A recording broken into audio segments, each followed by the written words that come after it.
Fala pessoal, beleza? Eu sou o Fábio, sejam muito bem-vindos ao canal Resenhas dos Perdidos no Tempo, onde a gente fala basicamente de RPG, quadrinhos e assuntos relacionados. Então se você curte tudo isso, se liga aí que a nossa resenha de hoje já vai começar e o assunto vai ser RPG. A gente vai dar continuidade aqui à nossa exploração do The Expanse RPG. Se você está ligado no movimento, já está inscrito aqui no canal, sabe que a gente está fazendo uma série de vídeos sobre o The Expanse, explorando todos os capítulos aqui do livro base, falando de lore, de cenário, de sistema, enfim. Eu vou deixar aqui no card a nossa playlist exclusiva do The Expanse, se você por acaso perdeu algum vídeo, ou se quiser rever alguma coisa, ou quem está chegando agora, se quiser assistir desde o início, porque hoje a gente vai começar um capítulo novo que trata dos planetas exteriores. A gente chegou numa parte aqui do livro, uma sequência de capítulos, que ele está destacando pontos principais do cenário. Então a gente já falou aqui da história do cenário como um todo, já falou aqui de Terra, de Marte, falou do cinturão, e agora, para a gente encerrar essa parte, a gente vai falar dos planetas exteriores. Mas o que seriam esses planetas exteriores? Eu vou mostrar aqui para vocês uma ilustração que eu acho que eu mostrei em algum vídeo aí no início, mas só para dar uma ideia geral para vocês. Porque o livro, o cenário do The Expanse, ele faz uma divisão entre planetas interiores e planetas exteriores. Mas quais seriam esses? Olha só, aqui logo no início do livro, tá? Os planetas interiores seriam basicamente, deixa eu olhar aqui para não falar besteira, Terra, já falei, né? Marte, Terra, Vênus e Mercúrio. E os planetas exteriores seriam os outros, Júpiter, Saturno, Urano e Netuno. Tá? E as suas respectivas luas que vão ter uma grande influência aqui no cenário, como a gente vai falar. Só que o lance é o seguinte, apesar de ter essa divisão de planetas interiores e exteriores, o próprio livro diz que os planetas exteriores eles são considerados uma parte do cinturão. Por quê? Eles têm uma afinidade, né? Os moradores, os residentes dos planetas exteriores, eles têm uma afinidade de demanda com a galera do cinturão. Ou seja, eles pensam parecido e eles têm basicamente as mesmas necessidades. Então, eles estão muito mais próximos de serem aliados do que, por exemplo, a galera dos planetas exteriores com a dos interiores. Até porque, a gente vai falar isso aqui um pouquinho mais na frente no vídeo, alguns desses planetas exteriores, ou melhor dizendo, as suas luas, ainda são colônias, ou de Marte, ou da Terra, né? Enfim, então, por isso, eles se identificam mais com a galera do cinturão. E não por acaso, uma das organizações que a gente falou no vídeo sobre o cinturão é justamente a Aliança dos Planetas Exteriores. Não é a Aliança do Cinturão, a Liga do Cinturão, a União do Cinturão, não, é dos Planetas Exteriores. Então, por esse próprio nome já dá para ver que essa similaridade, essa identidade de causas, vamos colocar dessa maneira, existe entre os habitantes do cinturão e dos habitantes dos planetas exteriores, beleza? Mas olha só, aqui o livro ele vai dividir essa seção dos planetas exteriores por sistemas. Então a gente vai começar aqui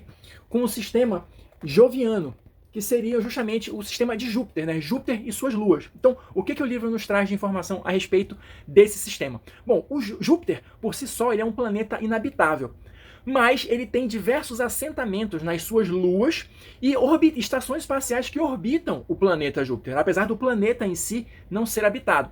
E Júpiter, ele vai ser responsável pelo cultivo e pela distribuição da maioria da comida do cinturão. Tá?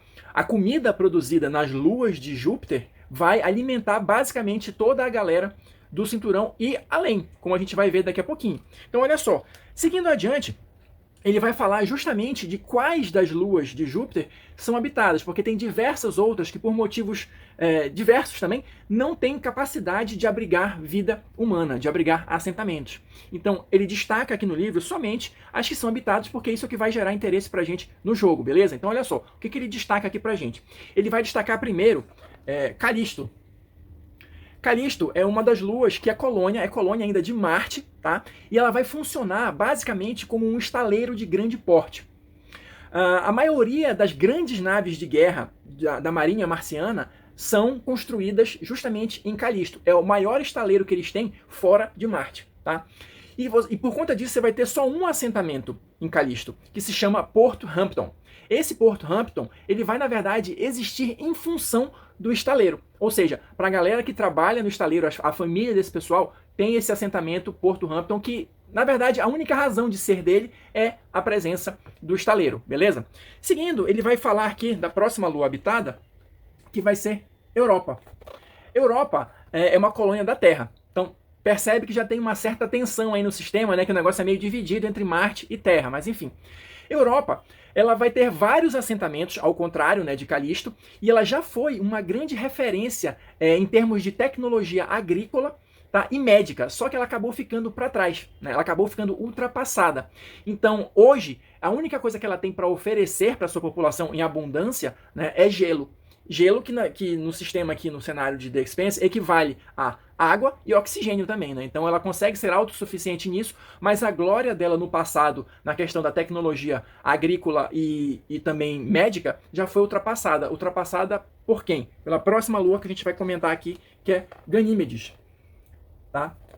Ganímedes, ela vai ser um território controlado parte por Marte, parte pela Terra, tá? É um negócio meio dividido ali. Por quê? Ganímedes, ele é o grande celeiro e o grande centro de natalidade dessa área dos planetas exteriores.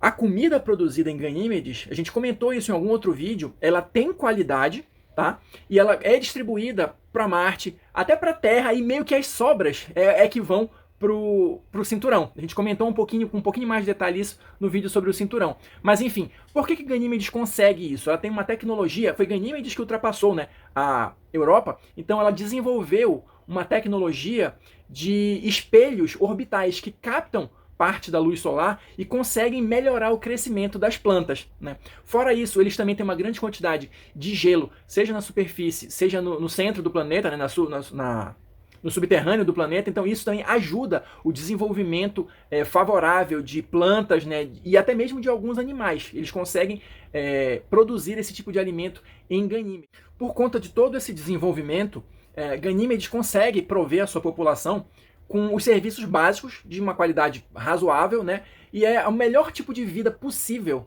né, fora da Terra ou fora de Marte, por exemplo, a qualidade de vida, quero dizer, né? Então Ganímedes se destaca também por isso e tem uma importância central, né, para o cenário todo do The Expanse. A próxima lua que ele vai abordar aqui com a gente é Io. Io, na verdade, é uma colônia da Terra também, né? Então aqui a gente tem duas colônias exclusivas da Terra, que vão ser Europa e Io, uma de Marte, que vai ser Calisto, e Ganímedes, que é dividida entre as duas, beleza? Mas em relação a Io, o que a gente tem para destacar? O ambiente dessa lua em si, ele é extremamente hostil. A atmosfera é de enxofre, tem muitos vulcões, muita atividade tectônica e tal. Então, que diabos, né, os humanos foram fazer lá? Por que tem alguém lá, né? Porque Io, até por conta dessas condições todas, e aqui no livro tem umas explicações técnicas a respeito disso, ela é capaz de uma alta produção de energia armazenável, ou seja, células de energia. Então, por conta disso, existem vários assentamentos subterrâneos que se dedicam a esse trabalho exaustivo e perigoso de coletar essa energia armazenável e distribuir para todo o sistema, basicamente, né? Não só para o cinturão, mas para os planetas interiores também, em especial a Terra, que ainda é matriz, vamos colocar dessa maneira, né? Ainda coloniza Io. Em seguida, a gente vai passar para o próximo sistema aqui, o sistema saturniano. Beleza? Esse sistema saturniano, bom, como o próprio nome já indica mais facilmente, né, são as luas de Saturno e é basicamente a mesma situação de Júpiter. O planeta em si, ele não é habitável, é um planeta gasoso e tal, é complicado, e ele sobrevive, as pessoas que lá habitam, na verdade, sobrevivem também nesse mesmo esquema, em luas ou estações orbitais, beleza? Na questão das luas, ele vai destacar primeiro aqui Rheia, que é, na verdade, um grande assentamento de mineradores, na verdade, né, que não está sob o controle direto nem de Marte e nem da Terra. Porque a única coisa que existe de importante em Rheia é minerais e gás hélio 3. Também é um daqueles lugares com ambiente inóspito e tal, mas como as pessoas precisam sobreviver de alguma forma, sempre tem aquela galera que se arrisca, vai para lá, vive em condições precárias e sobrevive dessa extração de minerais e gás hélio 3, beleza? Em seguida, a gente vai ter Feb. Essa sim uma lua bastante importante, até para o cenário como um todo, né, de The Expanse, porque em Feb havia uma estação de pesquisa de Marte, né, que foi lá explorar essa lua para ver se tinha alguma coisa que se aproveitasse lá. Eu já contei essa história também com um pouquinho mais de detalhes em vídeos anteriores. E essa estação, ela era, na verdade, de Marte em parceria com a Protogen, que é uma das grandes companhias, das grandes corporações do The Expanse. E lá eles descobriram uma substância que foi batizada de protomolécula e começaram a realizar experimentos secretos lá para testar as possibilidades de uso militar dessa protomolécula, o que resultou na liberação dela na estação Eros. E aí tem toda uma confusão ali do incidente Eros, que eu também já comentei em outros vídeos. E aqui, isso aqui é basicamente o início da trama do The Expanse pelos livros, né? E quem quiser acompanhar a série da Amazon, que eu recomendo aqui, que é muito boa, basicamente essa é a trama da primeira temporada, essa descoberta da protomolécula e o famoso incidente Eros, né? Então, essa é a importância de FeB para o cenário, para a história do The Expanse, até por conta dessas confusões todas, que eu não vou entrar em muitos detalhes aqui. FeB foi bombardeada, né? Então, enfim, ela não existe mais como um lugar que você possa visitar no cenário. Em seguida, a gente vai ter aqui Titã, a próxima lua que a gente vai comentar aqui. Titã, na verdade, ela é uma coisa interessante no cenário, porque é um cenário que basicamente ele é descrito como um mundo difícil, duro, a vida é complicada e tal, a não ser que você seja extremamente rico. Mas Titã é um local que sobrevive basicamente do turismo, acredite se quiser, né? Tanto dos planetas exteriores, como até mesmo de gente que vem lá da Terra, lá de Marte, fazer turismo em Titã. Mas o que tem de interessante lá para isso? Tem o que eles chamam de ventos solares, que ao interagir com o campo magnético de Saturno, criam umas nuvens coloridas e tal. Então, a Lua sobrevive dessa atividade e criou toda uma rede, né, de serviços, de hotelaria e tal, de amenidades, vamos colocar dessa maneira, para atrair a galera para lá com o objetivo de fazer turismo. E eles também estão na vanguarda da produção de alimentos sem a necessidade de luz solar, porque já estamos um pouco distantes assim do Sol e a luz já não chega lá com tanta intensidade. Então eles desenvolvem esse outro tipo de tecnologia por lá. Mas, por conta do turismo, eles têm uma economia bem forte lá em Titã. E a última lua do sistema saturniano é justamente Jápeto. Cadê? Tá aqui. Jápeto.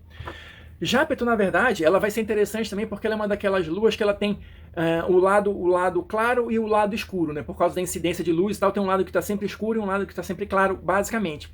E a única importância dela também é a extração de minérios, né, de minerais. Só que lá, nessa parte escura, o negócio é tão abundante que não precisa nem de escavação, de mineração. O pessoal recolhe na superfície mesmo ali do planeta, refina e consegue ter uma microeconomia, vamos dizer, para aquela galera se manter a partir dessa atividade. Por fim, a gente vai ter os dois sistemas mais remotos, né, o sistema uraniano, né? E aqui a gente já está falando de fronteira da civilização, tá? O sistema uraniano e o sistema netuniano, que é o próximo que eu vou falar, eles já estão ali no finalzinho da fila, os pontos mais distantes que a humanidade chegou a partir da Terra. E aí a gente está falando de condições também extremamente difíceis de habitação, tá? Aqui a gente não tem colônia, não existe até nem muito interesse em explorar essas áreas, pelo menos não ainda, tá? Mas, como sempre, tem um pioneiro, tem um cara que vai lá, tem um cara que quer perseverar, que acha que é uma grande jogada. Então, por algum motivo, sempre tem gente lá tentando extrair o que for possível. No sistema uraniano, Urano também inabitável, planeta basicamente gasoso, mas a gente vai ter aqui Titânia, tá? A Lua habitada. Titânia é habitada, mas é basicamente uma bola de gelo. É só isso, mas por algum motivo tem gente lá tentando criar uma colônia, tentando fazer aquilo dar certo. Eles dizem que em outros sistemas, o sistema joviano, também antigamente se dizia que aquilo ali não ia dar em nada, e hoje já tem uma estrutura desenvolvida. Então são esses pioneiros que estão lá em Titânia tentando fazer alguma coisa que preste numa bola de gelo. Enfim. E por fim, a gente vai ter o sistema netuniano, que basicamente também é a mesma coisa, né? Uma bola de gás, o planeta inabitável lá, o Netuno. Só que assim, a gente vai ter luas, ou melhor dizendo, uma lua, né, Tritão, que vai ter gente lá. Humanidade é uma praga. Então, apesar do planeta ser considerado inabitável, porque é um gigante de gelo, na verdade, Netuno não é de gás, tempestades supersônicas e o escambau A4, Tritão é habitada por astrônomos e prospectores. Por quê? Essa galera que está lá na ponta do universo, vamos colocar assim, do universo conhecido, do universo explorado, né, com mais intensidade, está lá justamente para isso, para mapear o resto da galáxia, no caso dos astrônomos, e no caso dos prospectores, para analisar as possibilidades de mineração, tanto em Tritão como nas outras luas de Netuno. Ou seja, é aquela galera de frente mesmo, é pioneiro, né, para tentar ver se tem algum recurso, se tem alguma coisa interessante lá. Se você está ligado aí no cenário do The Expanse, a exploração de FeB começou por causa disso, né? Vamos ver se tem alguma coisa que preste aqui. E deu no que deu, com toda a confusão da protomolécula, né? Mas enfim. O livro ele até faz um ganchinho aqui no final, olha, e coloca um além, né? O que será que tem além desse ponto, né? A humanidade chegou até aqui e supostamente não tem interesse de avançar mais. Mas a gente nunca sabe, né, aonde a curiosidade humana, ou seja lá quais outros interesses, vão nos levar. Então tem esse ganchinho aqui para quem quiser se aventurar além do universo conhecido, beleza? Aqui a gente encerra essa sessão né, explorando os pontos do cenário. A gente vai continuar nos próximos vídeos iniciando uma outra sessão, né, que é a sessão do mestre, mas por enquanto eu vou ficando por aqui. Espero que vocês tenham curtido, tenham conseguido ter uma ideia geral aqui dessa história toda, né? Se você assistiu o vídeo até aqui, muito obrigado, deixa aí o seu like, seu dislike, seu comentário pra gente continuar esse bate-papo aí, e a gente se encontra numa próxima resenha.